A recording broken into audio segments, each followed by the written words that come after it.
Jon Roxton versus Roderick Dustin. Who is the better fighter? House of the Dragon Season 3, Episode 8. Warning, spoiler warning.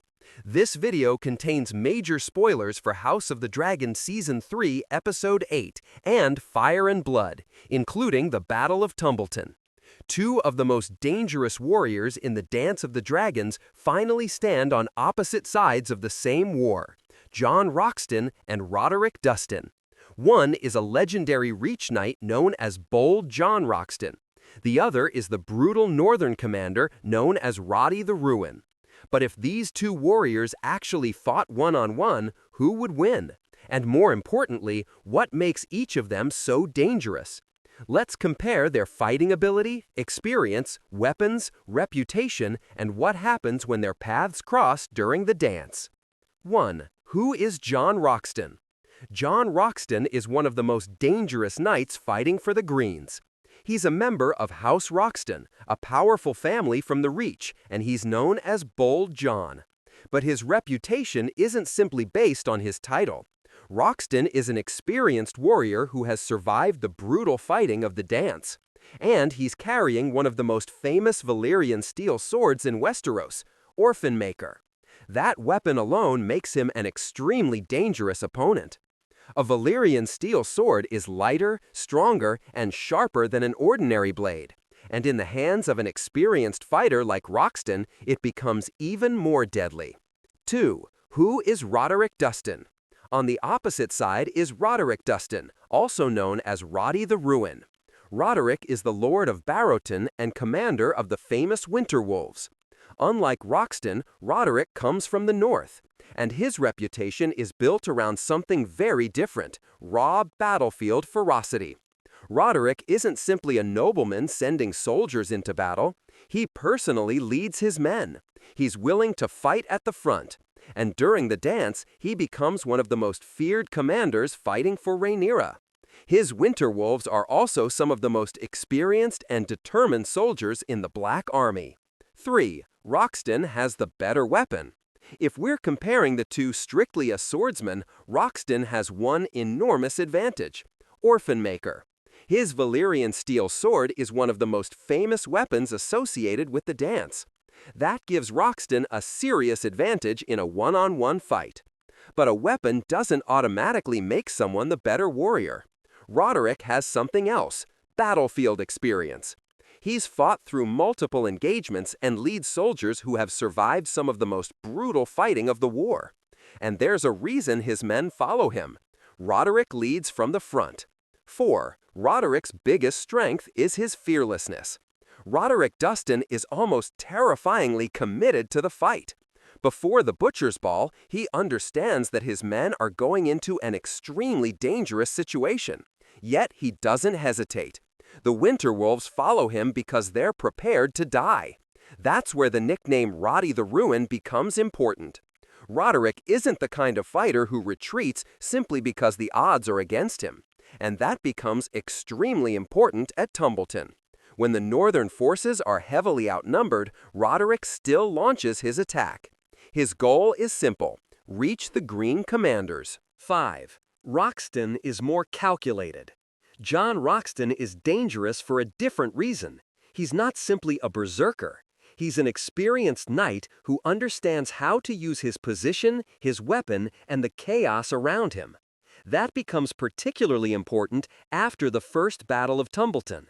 While the battlefield is collapsing into chaos, Roxton becomes involved in the events surrounding the two betrayers. And this is where his reputation as a dangerous killer becomes even more important. He's prepared to make difficult decisions when other people hesitate. 6. Their fighting styles are completely different. This is perhaps the most interesting comparison. Jon Roxton represents the traditional Westerosi knight. He has training, he has armor, he has a legendary sword, and he has years of experience fighting as a noble warrior. Roderick Dustin represents something more brutal. He's a battlefield commander who is willing to fight through enormous odds. His strength isn't just technical swordsmanship, It's endurance, aggression, leadership, and an almost complete disregard for his own safety. So, if you put them into a formal duel, Roxton might have the advantage. But if you put them in the middle of a massive battlefield, Roderick becomes much more dangerous. 7. What happens when they face the Hightowers? This is where the comparison gets really interesting. At the first Battle of Tumbleton, Roderick leads the Winter Wolves against the Hightower army. The Northmen are heavily outnumbered, but they manage to push through toward the Green Command.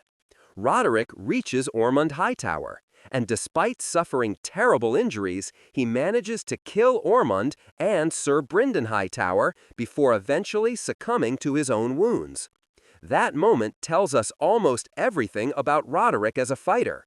He doesn't need to defeat an entire army. He only needs enough strength to reach his target. And even when he's badly wounded, he keeps fighting. 8. What makes Roxton so dangerous? Roxton's biggest moment comes later. During the aftermath of Tumbleton, a group of nobles known as the Caltrops plots against Hugh Hammer and Ulf the White. Roxton is one of them, and his target is Hugh. Hugh Hammer is riding Vermithor, one of the largest and most powerful dragons alive. Yet Roxton is willing to go after him anyway. That's an extraordinary level of confidence. Roxton eventually kills Hugh Hammer, but Hugh's followers then turn on Roxton, and Roxton is killed as well. So both men ultimately demonstrate the same characteristic. They are willing to fight even when the odds are terrible. 9. So, who would win in a duel? If we're talking about a clean one-on-one sword fight, I'd give the advantage to Jon Roxton. Why?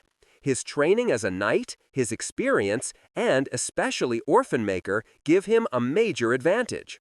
Roderick would absolutely be capable of making it a brutal fight.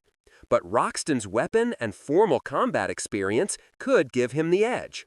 However, there's a huge difference between winning a duel and being the better overall warrior. And that's where Roderick has an argument. 10. Who is the better battlefield commander? Here, I would give the advantage to Roderick Dustin. Roderick isn't simply fighting for himself. He's commanding the Winter Wolves. His soldiers trust him, and he understands how to use a smaller force aggressively against a much larger army. At Tumbleton, his decision to lead the charge directly against the Hightower command is incredibly bold. The Winter Wolves are heavily outnumbered, yet they manage to reach the Green leadership. That is a remarkable battlefield achievement. 11. Who is more fearless?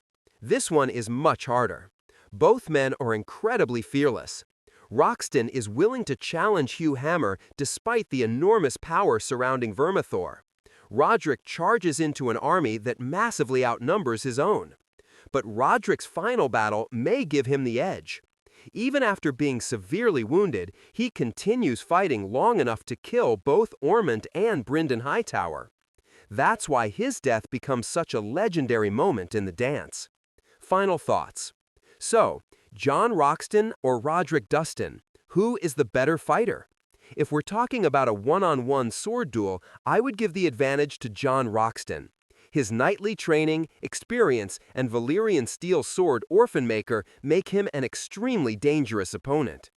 But if we're talking about battlefield leadership and sheer combat ferocity, Roderick Dustin has an equally strong claim. Roddy the Ruin leads the Winter Wolves into seemingly impossible battles.